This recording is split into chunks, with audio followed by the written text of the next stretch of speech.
Between the arid lands surrounding Lake Eyasi in Tanzania, the Hadza people continue to preserve a way of life that has endured for tens of thousands of years. They are among the very few remaining hunter-gatherer communities in the world, where nature is both the source of survival and the greatest teacher. Rather than accumulating wealth or trying to conquer the natural world, they spend each day learning to adapt to whatever this land provides.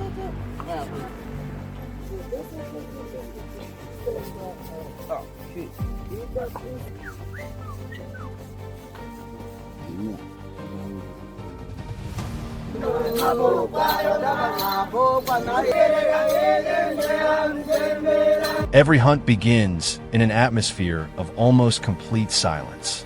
The hunters crouch low, their footsteps barely disturbing the grass as they study even the faintest signs. Today, their target is a swift and highly alert wildcat.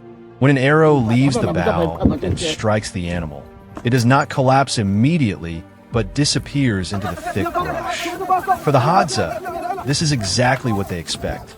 Their arrows are often coated with poison derived from native plants, a toxin that does not kill the prey instantly, but gradually weakens it, allowing the hunters to patiently follow its trail.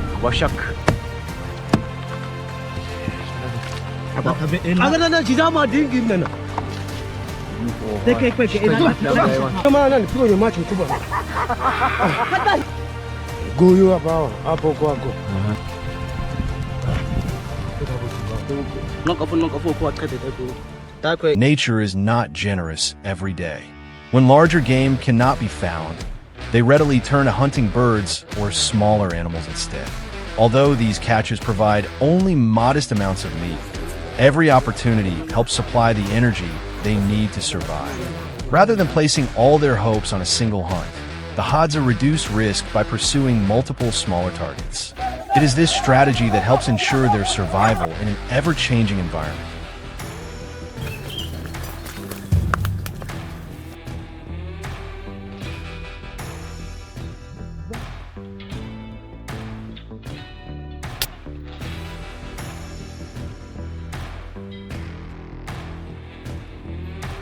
He's filling in.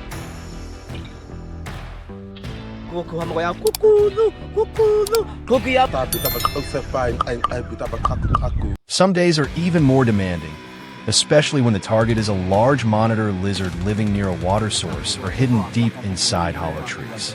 These powerful reptiles can fight back fiercely, so the hunters always keep a safe distance, observe carefully, and approach only when they are certain the animal can no longer defend itself. To them, hunting is not a race of speed, but a lesson in patience and self-control. While the men make their way through the forest, the women at camp quietly carry out responsibilities that are no less important. They dig for edible roots, gather wild fruits, prepare food, and care for the children. These daily routines form the stable foundation of the entire community. The children grow up surrounded by nature, watching the adults every day and learning survival skills as a natural part of life rather than through formal lessons.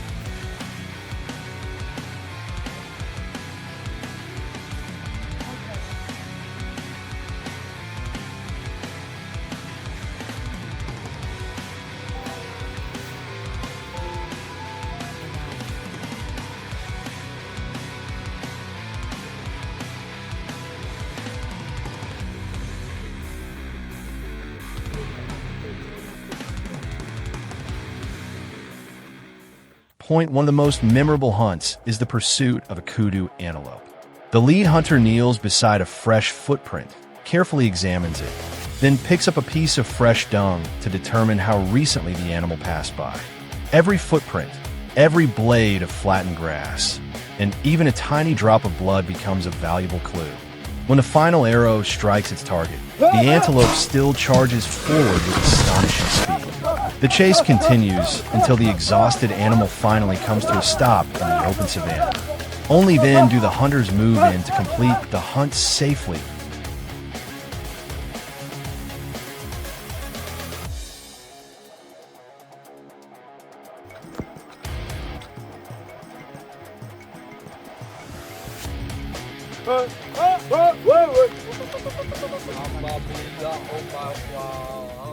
On their way back, one of the hunters suddenly discovers a wild beehive hidden inside the trunk of a large tree.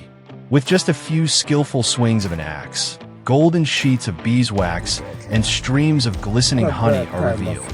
The honey is shared immediately, providing a precious source of energy after the long journey. When the antelope is brought back to camp, the entire community quickly gathers together. Without anyone giving instructions, everyone knows exactly what to do. The meat is divided into portions, then roasted over the fire or cooked into a simple soup. Everyone sits together in a circle, passing food from one person to another and sharing the meal.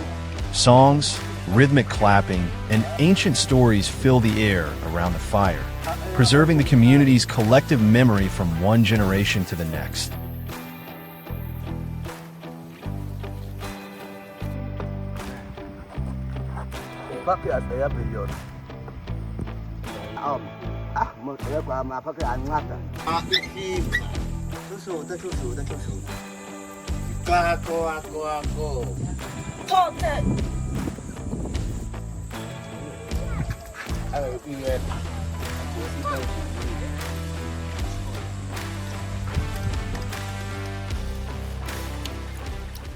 The Hadza's way of life is not the result of never having encountered the modern world, but of choosing to preserve the values that have sustained their ancestors for thousands of years.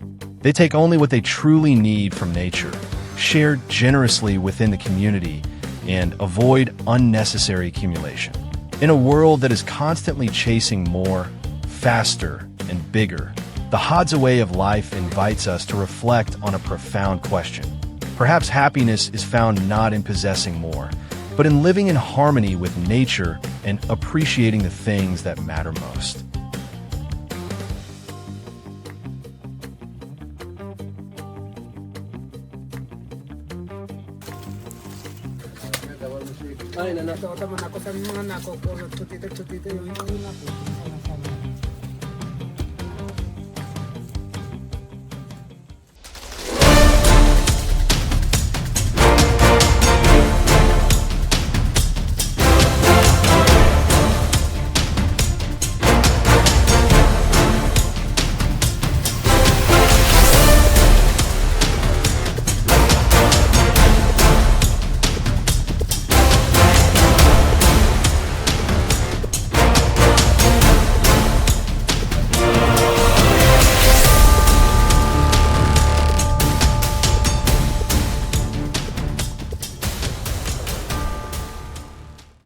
Can you believe it?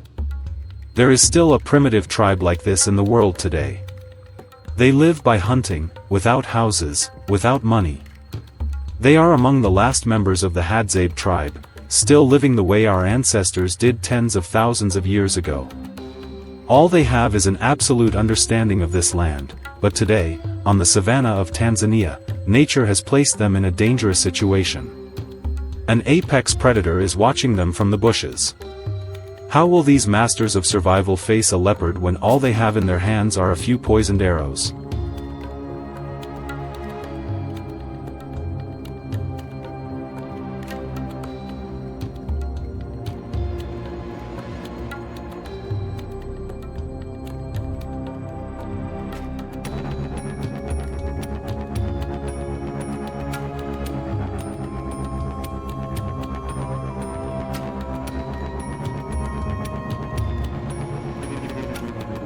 Dawn on the savanna begins in silence.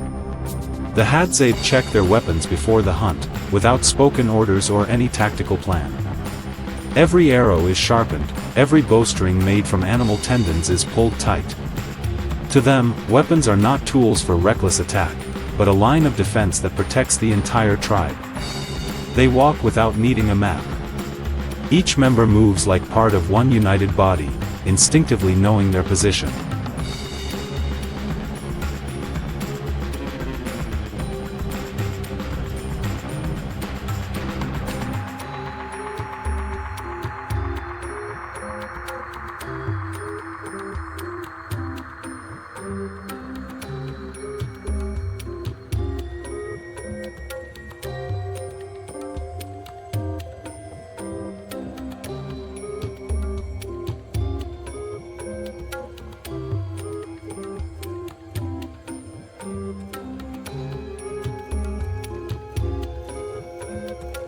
The initial target is small animals, enough to provide food for the day, but the surroundings suddenly change.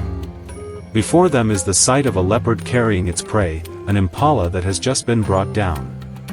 The entire group quickly moves closer, reaching a distance short enough to make use of the power of the bow. No one acts in a hurry, because one mistake could cause the leopard to turn back and attack. The most experienced hunters slowly raise their bows, wait for the right moment, and release poisoned arrows. A precise shot, combined with the determination of the whole group, forces the leopard to retreat and leave the area. Only after the leopard disappears behind the bushes do they begin to move in and collect the most valuable portions of meat. The confrontation ends without any hunter being injured.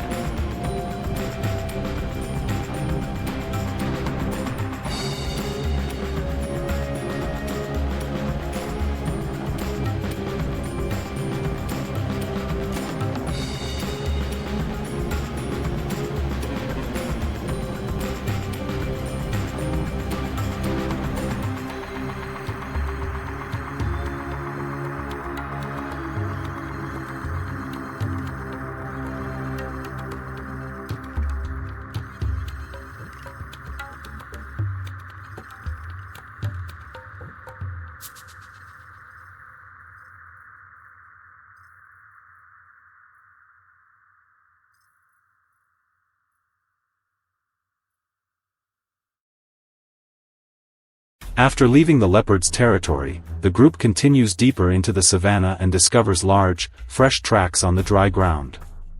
The leader bends down to study them carefully, then signals everyone to stay silent. These are the tracks of a herd of wild buffalo. For the Hadzabe, this is not an easy prey to approach, because if provoked, it can charge forward with enough power to bring down anyone in its path. The group immediately changes formation, follows the direction of the wind, and moves step by step through the tall grass. No one rushes. They wait until one buffalo stops in an open space ahead, then the hunters slowly raise their bows.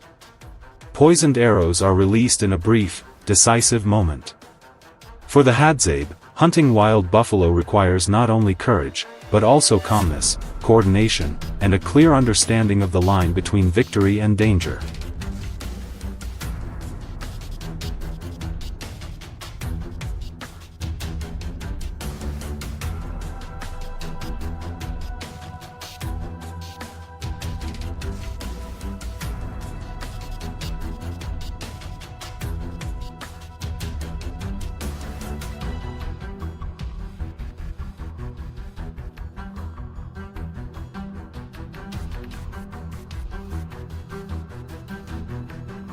When the hunt is over, the group brings the meat back to camp, where everyone is waiting.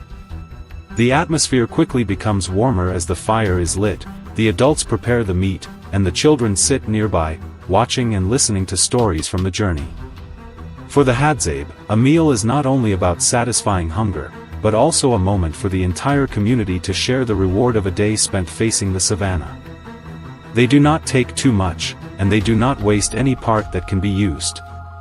Each piece of meat is shared according to the needs of everyone, from the hunters to the elders and the children. It is this simplicity that has helped them maintain a hunter-gatherer way of life for tens of thousands of years, while many great civilizations have gradually disappeared. Looking at them, one question arises: are modern humans accumulating too much while losing their sense of balance? If you had to face a leopard or a wild buffalo in that situation, would you choose to move forward or step back like the Hadzabe? Leave your thoughts in the comments below.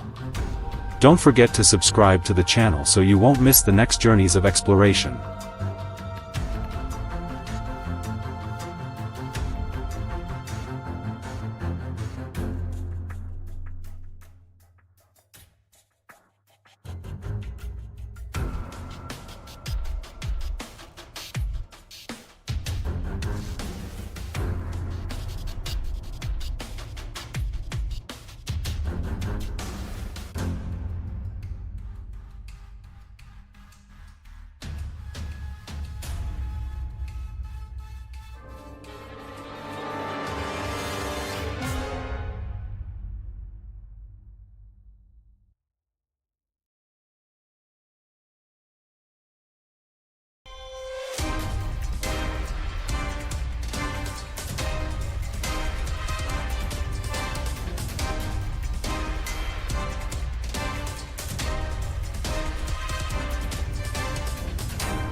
Dawn gradually spread across the vast savanna and sparse woodland with the gentle light of a new day.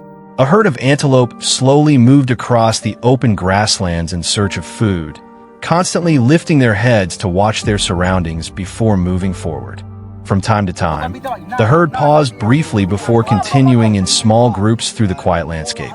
At the nearby camp, the indigenous tribe also woke early to prepare for the day's hunt. Everyone checked their bows, arrows, knives, and ropes, making sure all the equipment was ready for the journey ahead. After completing every preparation, the group quietly left the camp and headed into the savanna, beginning another hunting expedition across the vast wilderness.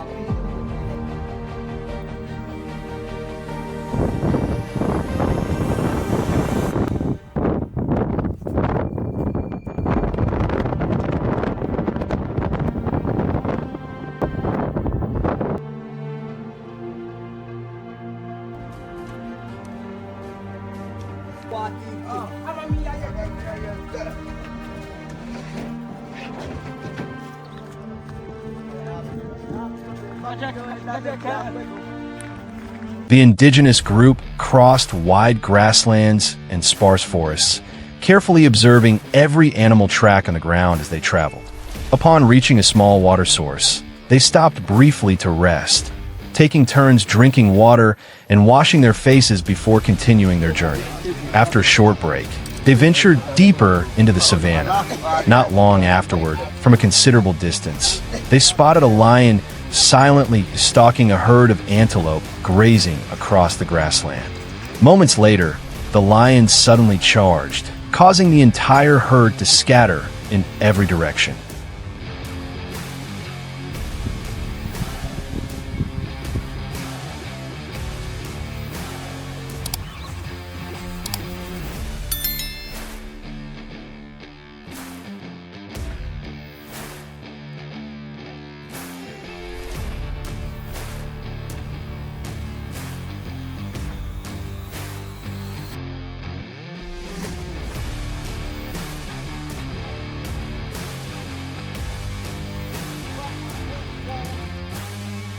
After a brief chase, it brought down one antelope and began feeding, while the indigenous hunters quietly watched the entire scene from a safe distance. After the lion successfully made its kill, it remained on the grassland, feeding on its prey. Taking advantage of the lion's complete focus on its meal, the indigenous hunters silently split into several directions, using the tall grass as cover to reduce the distance. Once they were close enough, one hunter quickly drew his bow and fired the first arrow. Startled by the sudden attack, the lion immediately sprang to its feet and sprinted across the savanna in search of an escape route. The hunters pursued while continuously firing additional arrows. After being struck several times, the lion gradually weakened, collapsed in the open grassland, and was finally subdued.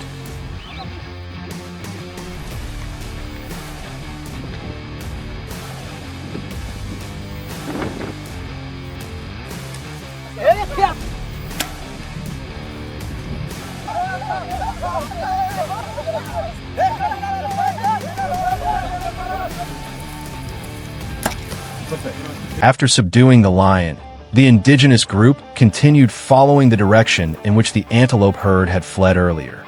By tracking the footprints left in the soil and the disturbed patches of grass, they soon located the herd moving across another open stretch of savanna. One adult antelope gradually became separated from the herd while crossing an area with fewer trees. Taking advantage of the surrounding bushes, the hunters quietly approached from several directions. Once they were close enough, a well-aimed arrow was released toward the target. The antelope fled, but was struck by several more arrows, gradually lost its strength, collapsed, and was quickly secured by the group.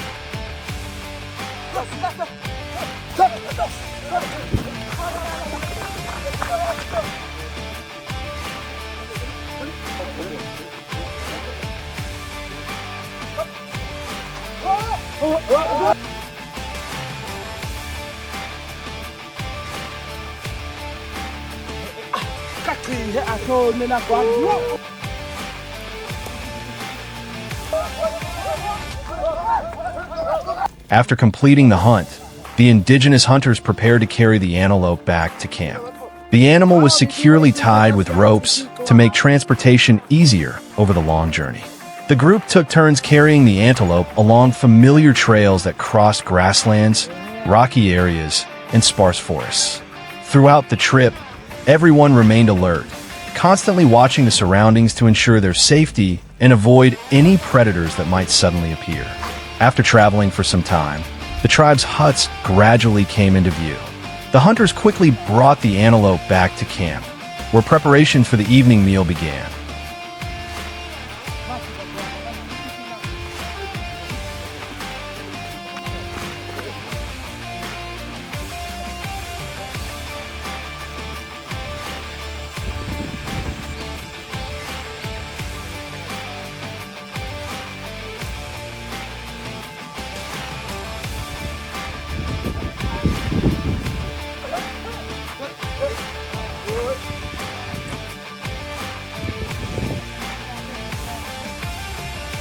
Back at the camp, the tribe began butchering the antelope they had hunted.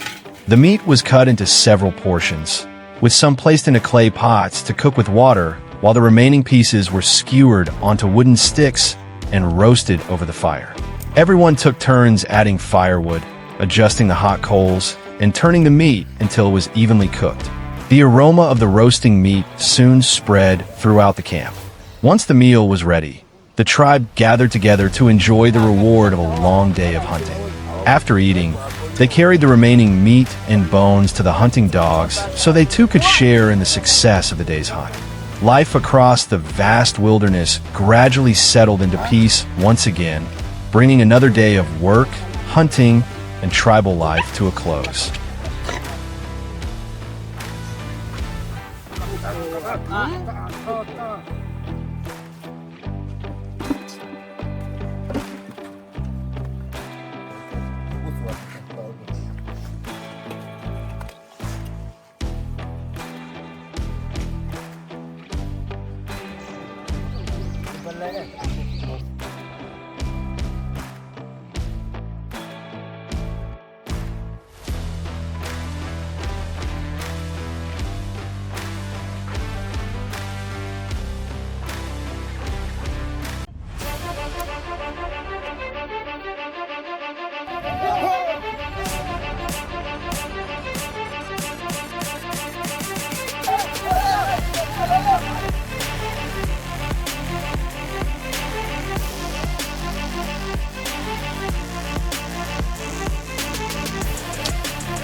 When the night still blanketed the Tanzanian savannah in a cold blue darkness, the Hadzabe camp was already beginning to stir. The previous night's fire had dwindled to glowing embers, but the hunters quietly prepared for a special expedition.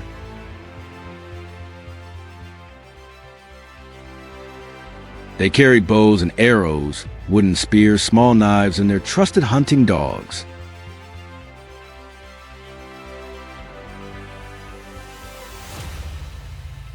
Few words were spoken, as everyone understood that they were not setting out in search of small game hidden among the bushes.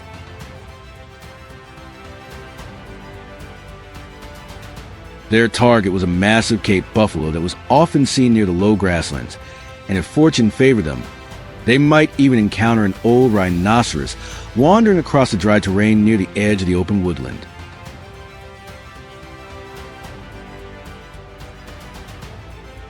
As the first light of dawn appeared over the horizon, the group left the camp.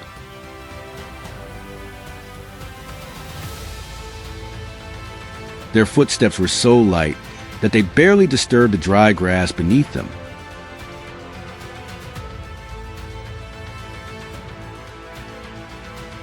The lead hunter crouched low, carefully examining every deep hoof print pressed into the soft earth, every patch of flattened grass, and every shrub that had recently been broken by a powerful charge.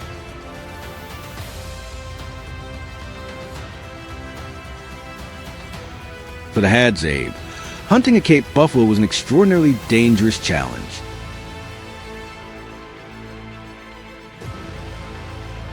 The animal's massive body, powerful curved horns, and unpredictable temperament made it one of the most formidable creatures on the savanna.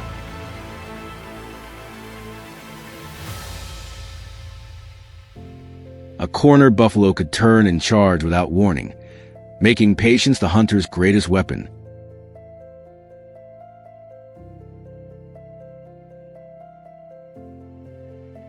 After hours of tracking, they finally spotted a herd of buffalo moving slowly across the open grassland.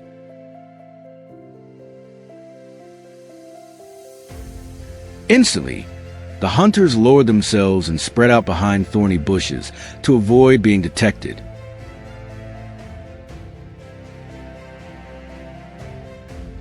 The oldest hunter watched carefully for a long time, waiting until one aging buffalo drifted away from the herd and moved closer to a patch of low trees.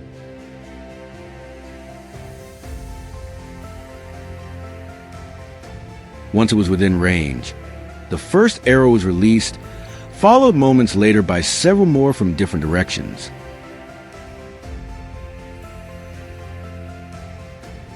Startled, the buffalo threw its head upward and surged forward, sending clouds of dust swirling into the air.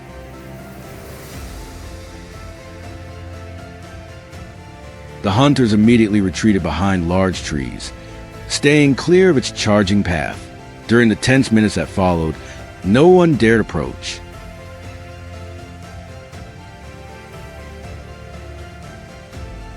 They simply observed the animal's heavy movements from a safe distance, waiting for it to weaken as exhaustion gradually took its toll.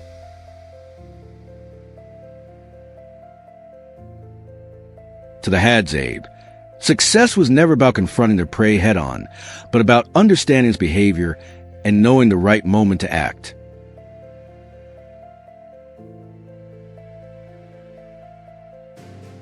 As the buffalo hunt came to an end, the group continued deeper into the dry country.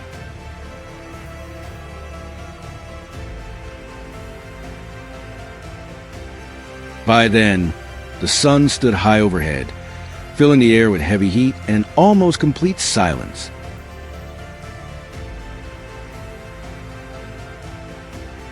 Suddenly, one of the hunters walking ahead noticed enormous footprints clearly impressed into the hardened ground.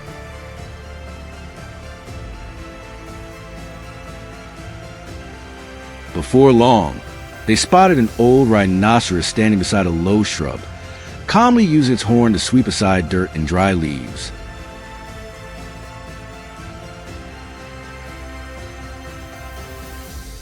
The entire group froze at once. A rhinoceros was never an animal to underestimate.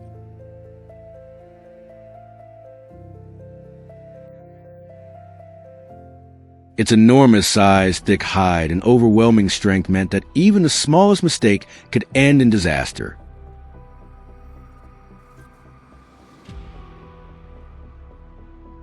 The hunters did not approach the animal directly.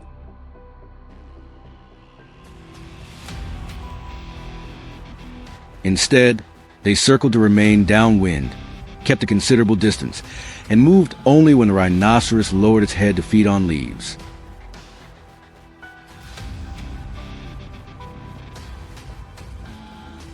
Every step was carefully calculated. When the old rhino finally entered an open stretch of ground, a single arrow was released, and the hunters immediately withdrew behind large bushes.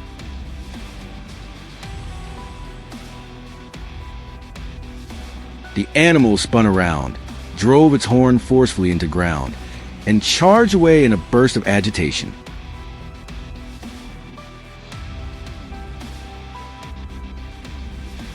It took a long time before the rhinoceros finally began to slow down. The hunters patiently followed from a safe distance, never allowing themselves to be drawn into a dangerous position.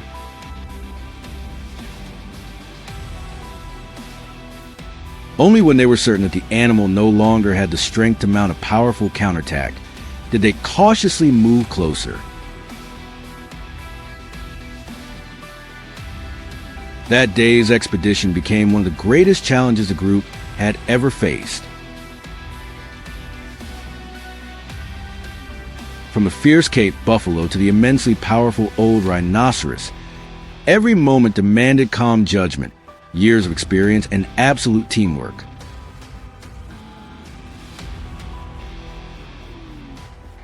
By late afternoon, the hunters returned to the camp, where the entire community was waiting to welcome them home.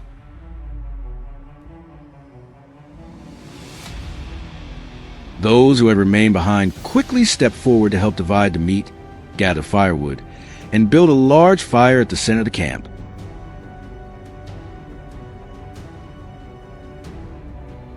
As the first pieces of meat were placed over the glowing coals, their rich aroma spread through the air, washing away the exhaustion of a long day on the savannah.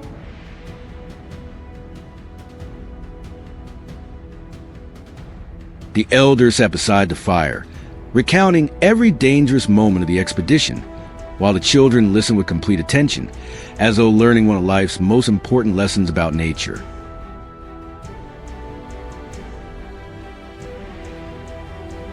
The entire community gathered around the warm meal together. No one regarded the day's catch as merely food.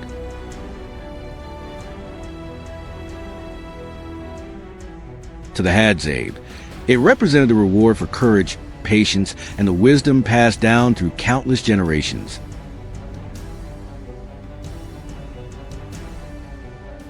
Across the vast wilderness, every hunt did more than ensure their survival. It strengthened the bonds of the tribe and kept their stories, skills, and enduring spirit of survival alive around the fire.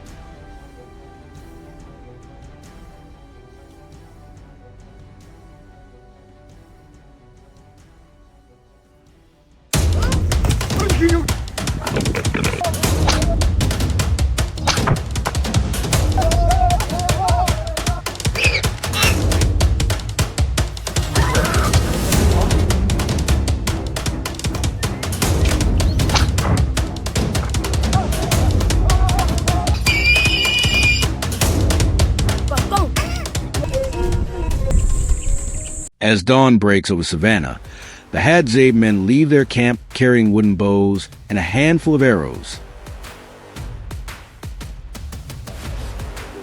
They walk in silence, studying the landscape and the footprints left in the soil to determine the direction of their prey.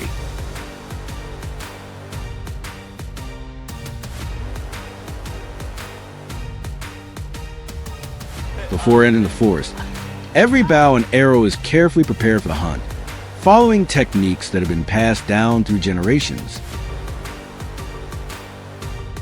Unlike many hunters who focus on a single target, the Hadzabe are always ready to change their plans according to what nature presents.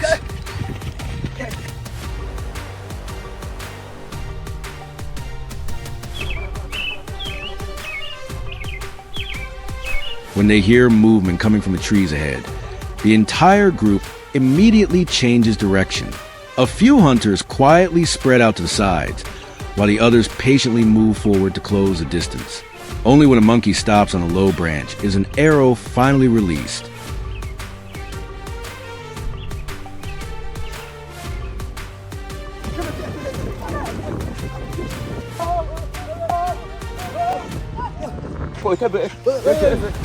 The prey quickly falls, and the hunting party gathers everything before continuing their journey.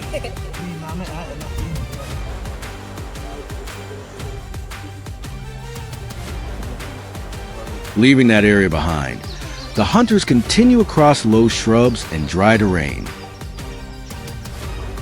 Before long, they discover a group of wild boars digging for roots and tubers.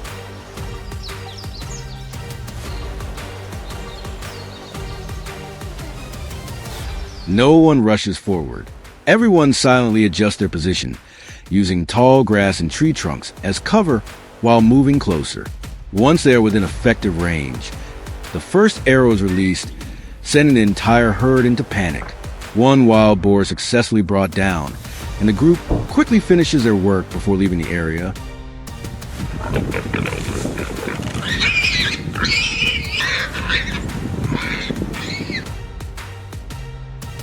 hunt is still not over. On the way back, the constant calls of birds echo from the treetops, causing everyone to stop.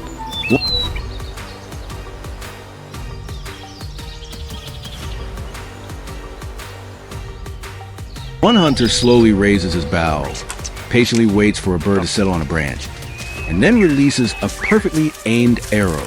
For the Hadzabe, every animal, whether large or small, is valuable because what matters is not the size of the prey, but providing enough food for the entire community. From a distance, children run out to welcome the hunters returning to camp.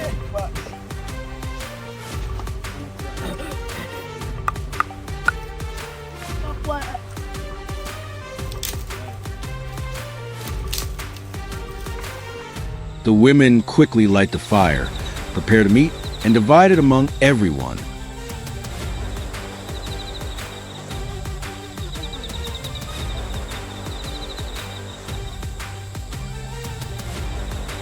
No one asks who fired the first successful shot or who achieved the greatest accomplishment.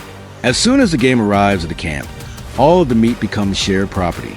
Sharing happens naturally as an inseparable part of life within the community.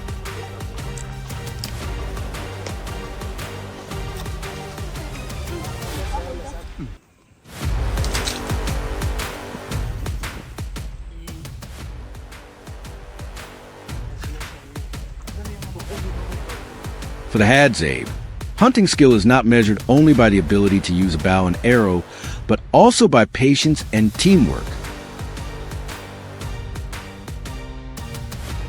Every member clearly understands their role throughout the journey.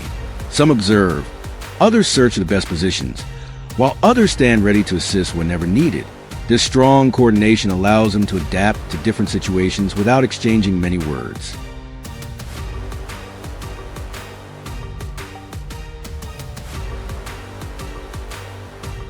Hunting trips also serve as an important way for younger generations to learn from their elders.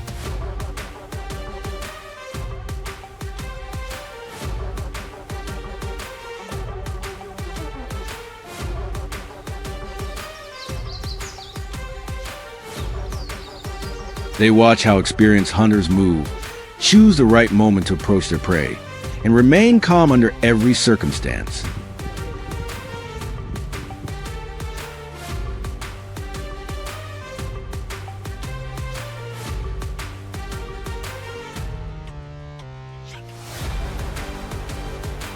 Each skill is passed down through hands-on experience rather than books, becoming an essential part of tribal life from one generation to the next.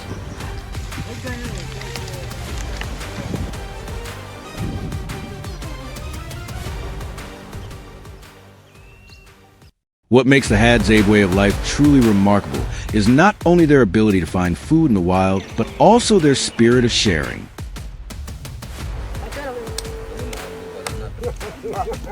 Today, one hunter may return with a monkey, and tomorrow someone else may bring back a wild boar. But in the end, every success is shared with the entire community. No one keeps more than they need because they understand that unity will always matter more than the achievements of any individual.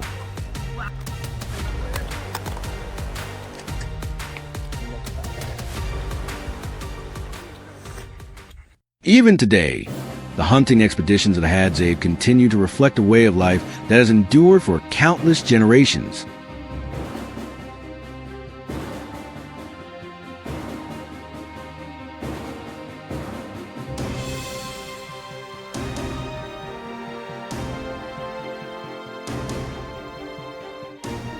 From their simple bows and carefully prepared arrows to the way everyone shares the results of the hunt, everything demonstrates the deep bond between people, nature, and their own community.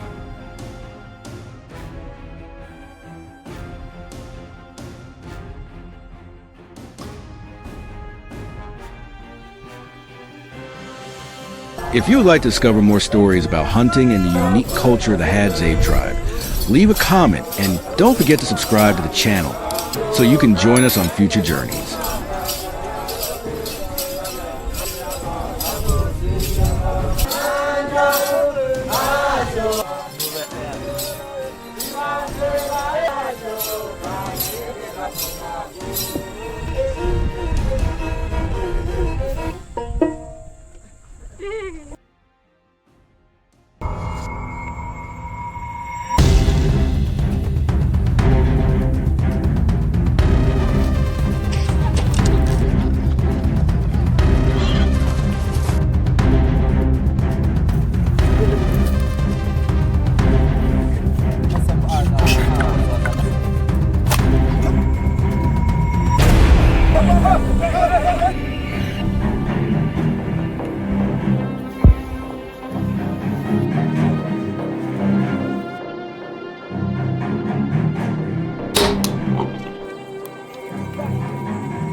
Dawn gradually spread across the savanna and sparse woodland, bringing the cool air of a new day. A herd of wild boars left their resting place and slowly moved across the grasslands and low bushes in search of food, constantly using their snouts to dig through the soft soil for roots, tubers, and small creatures beneath the ground. Back at the camp, the tribal hunters also woke early to prepare for the day's hunt.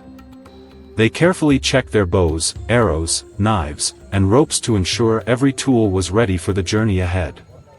After completing their preparations, the entire group quietly left the camp and headed into the vast savanna to begin another day of hunting in the wilderness.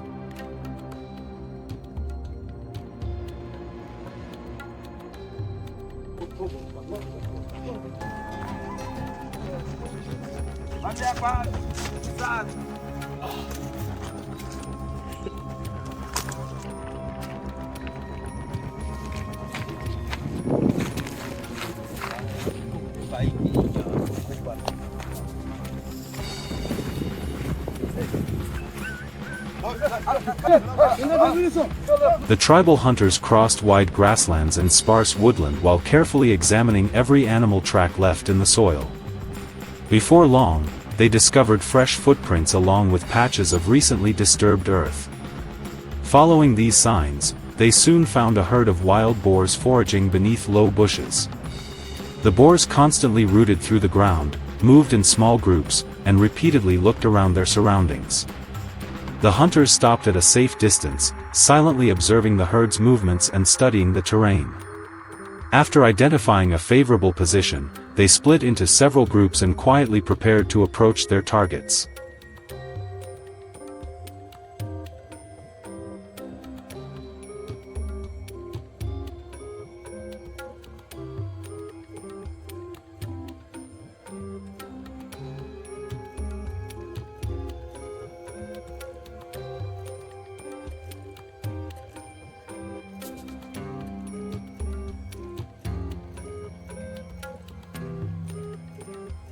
One adult wild boar gradually became separated from the herd while busily digging for food near an open patch of ground.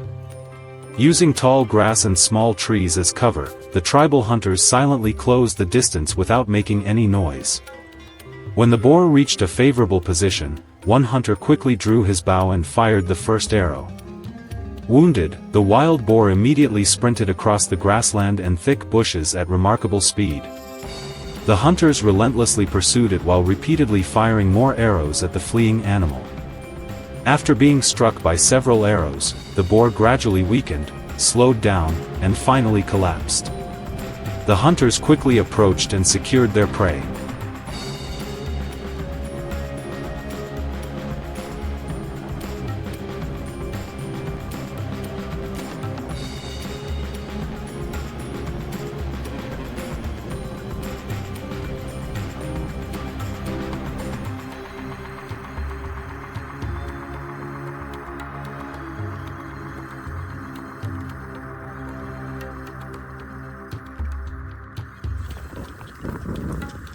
Yeah, go I think.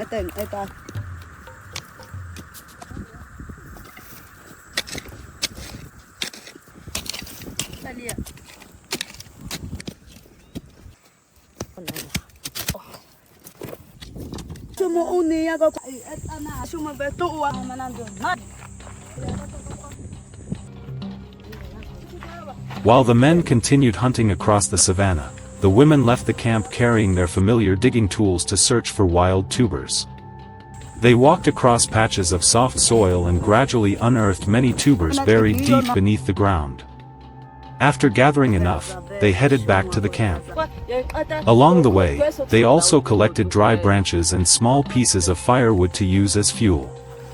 Upon returning, several women immediately lit the fire, cleaned the dirt from the tubers, and placed them in the hot embers to roast.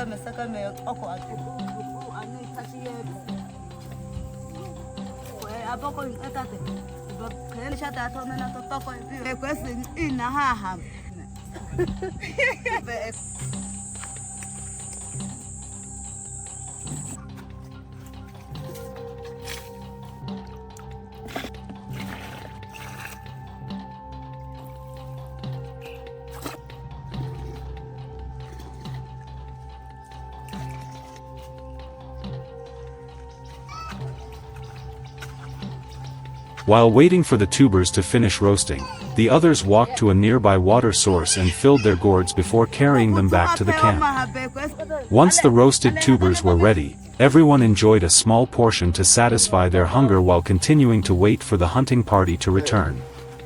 Before long, the hunters emerged from the savannah carrying the wild boar they had successfully captured.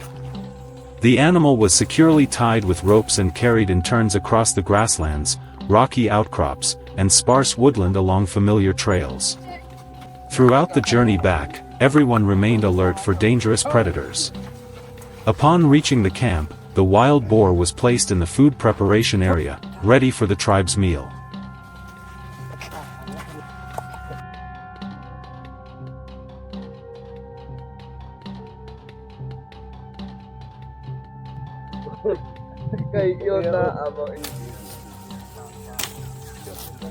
Back at the camp, the tribe began preparing the freshly hunted wild boar. The meat was divided into several portions, with some placed into clay pots to cook with water while the rest was skewered on wooden sticks and roasted over the fire.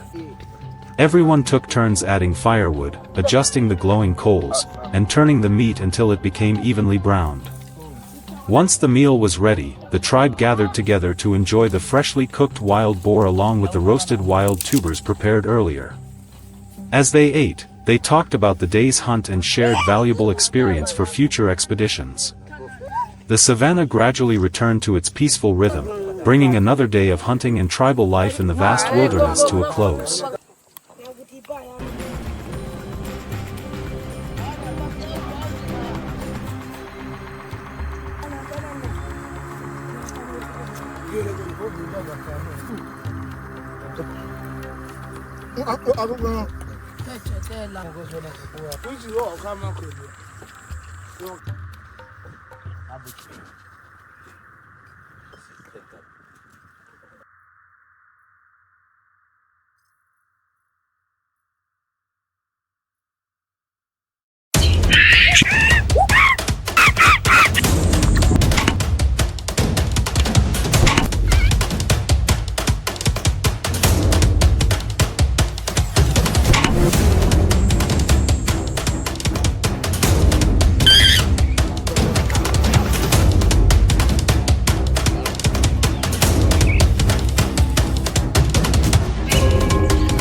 I spent a few days living with the Hadzabe people near Lake Eyasi in northern Tanzania.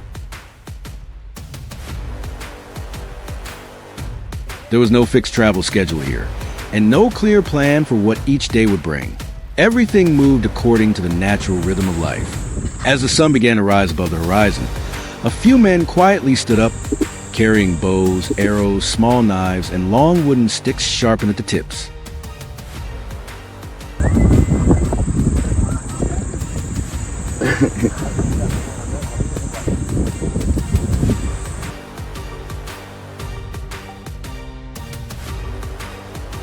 No one told me where we were going, what we would hunt, or when we would return.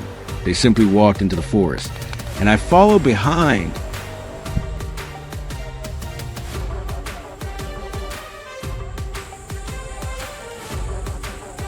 On this dry land, the forest is not a place for adventure or exploration, as many outsiders might imagine.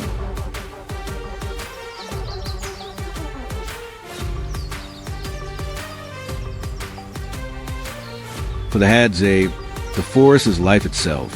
It gives them food, water, energy, and the knowledge they need to survive. Every footprint,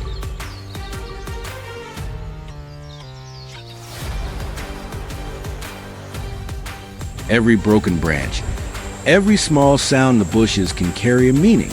They do not need maps or modern equipment, because the experience passed down through generations has taught them to read nature as if it were part of their own bodies.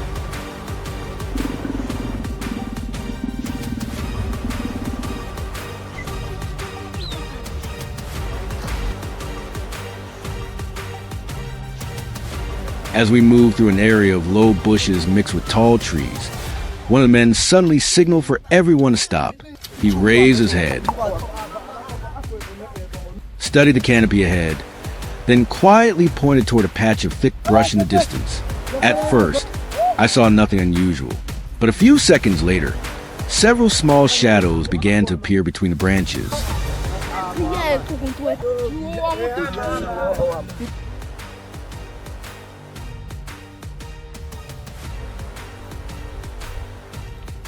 It was a troop of monkeys moving quickly from tree to tree, one after another, almost blending into the colors of the leaves and dry trunks.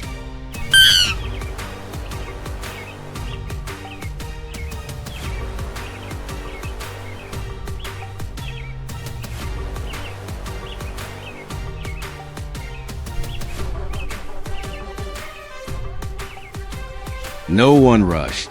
The men lowered their bodies, kept their distance, and exchanged quick glances along with soft clicking sounds in their language. They were not aiming at the whole troop, but patiently watching for one monkey that moved slower and separated from the group for a brief moment. Every movement was calm, precise, and almost wordless.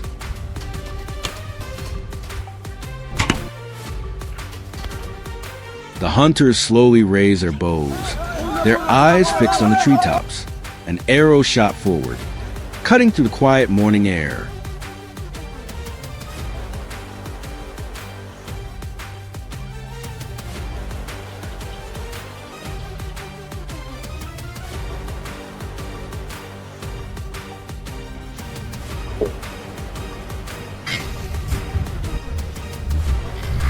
The monkey panicked and tried to cling to the branch, but after only a few seconds, it fell onto the dry leaves below. The men moved toward it immediately, but remained careful until they were sure everything was over.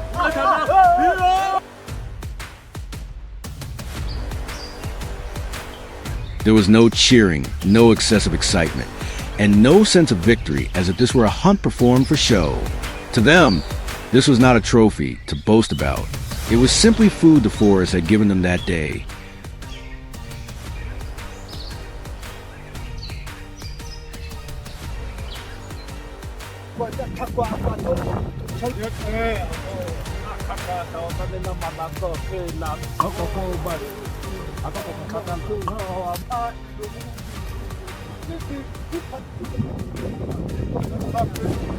After walking a little farther, we stopped in a small clearing and prepared the monkey right there in the forest. They built a small fire from dry branches, then quickly cleaned the animal with the knife they had brought.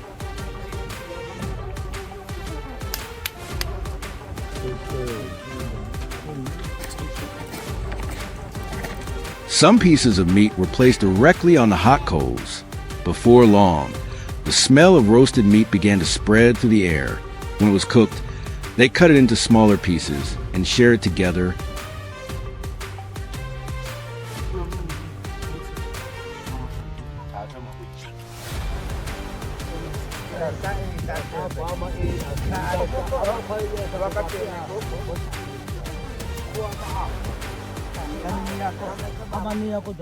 The meat was divided evenly among everyone. No one ate first, and no one kept the best piece of themselves. Here, a meal is not only a way to fill the stomach, but also a way to strengthen the community.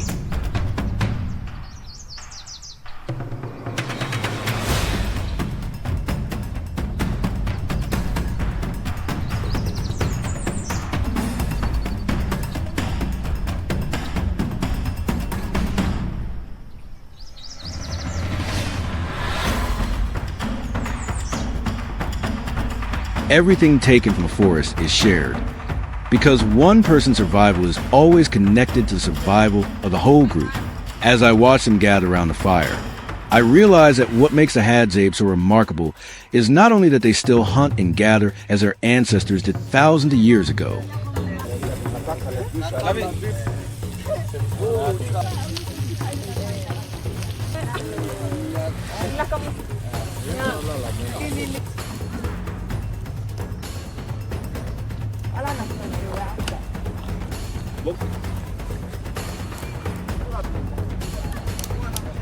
What matters even more is the way they live in harmony with the world around them.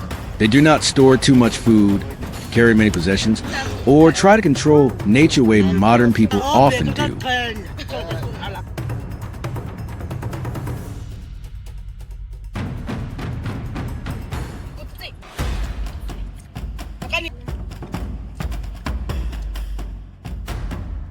Instead, they rely on a deep understanding of the forest, knowing when to take, when to stop, and when to let life continue growing. The forest feeds them, and by respecting it, they help keep that source of life alive.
As dawn broke over the northern Tanzanian savanna, the first rays of sunlight spread across the dry grasses and the low trees surrounding the Hadzabe camp.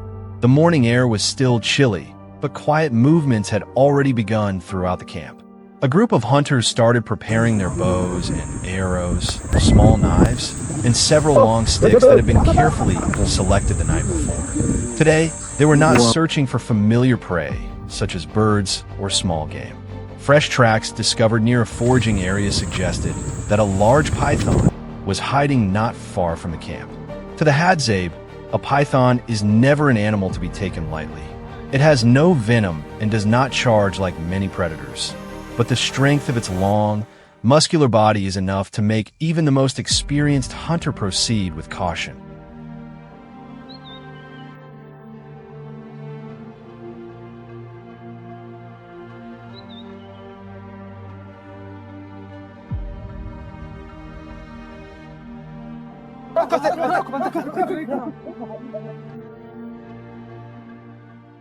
After leaving the camp, the hunting party moved deep into the tall grass.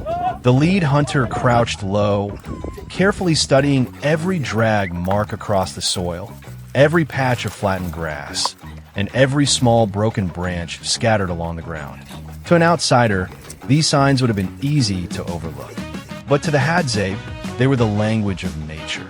A faint trail across the sand, a disturbed layer of dry leaves, or even dust clinging to the trunk of a tree could reveal that the python had passed through only a short time before.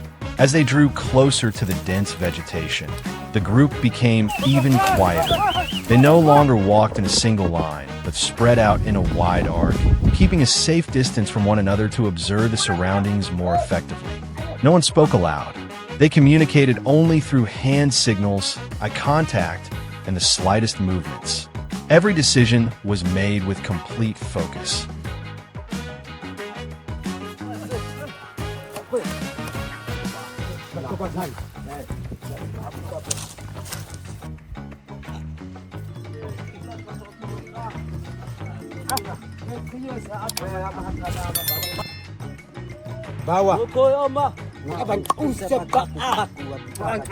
The final trail led them to a shaded area beneath a cluster of low bushes.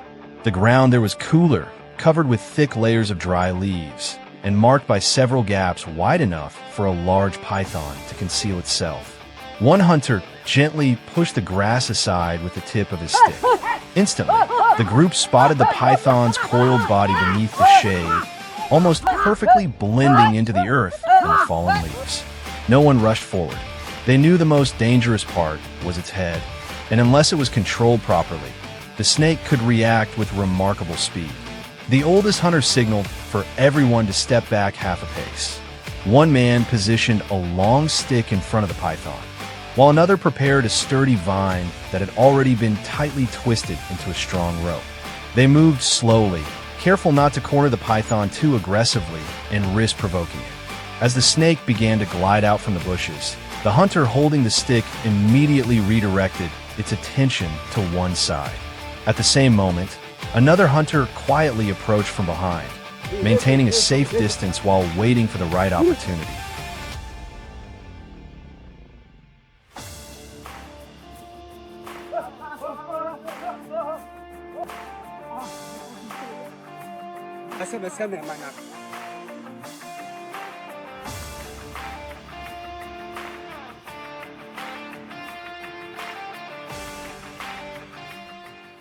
The decisive moment unfolded in just seconds, yet every movement remained carefully controlled. As the python's head was gently pinned toward the ground with a long stick, the others immediately worked together to secure different sections of its powerful body. No one tried to handle the task alone. Each hunter held a specific position, applying only enough force to keep the snake under control while avoiding unnecessary struggle. After several tense minutes, the python was moved into a more open area where the flat ground allowed the group to manage it more safely. As the hunt came to an end, the tension gradually gave way to relief. The hunters did not celebrate with loud cheers. They simply looked at one another and nodded, quietly acknowledging that patience and teamwork had carried them through the challenge. The large python was then brought back to the camp, where everyone began preparing the meal. Some gathered firewood and lit the cooking fire. Others cleaned the hunting tools, while the elders sat nearby, recounting every track they had followed and every decision made throughout the hunt.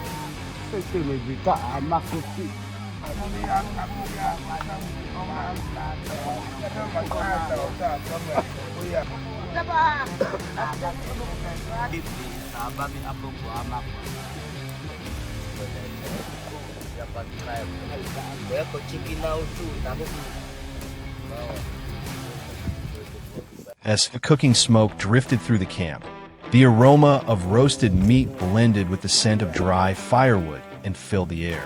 The meat was shared equally among the families, and no one was left behind. To the Hadzabe, the success of a hunt does not belong solely to the person who catches the prey. It belongs to the entire community.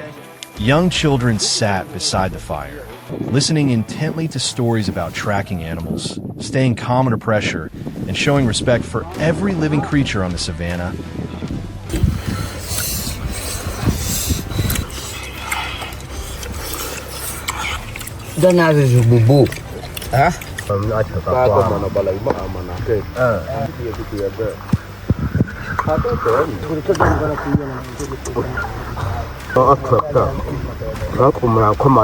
As evening settled over the camp, daily life gradually returned to normal.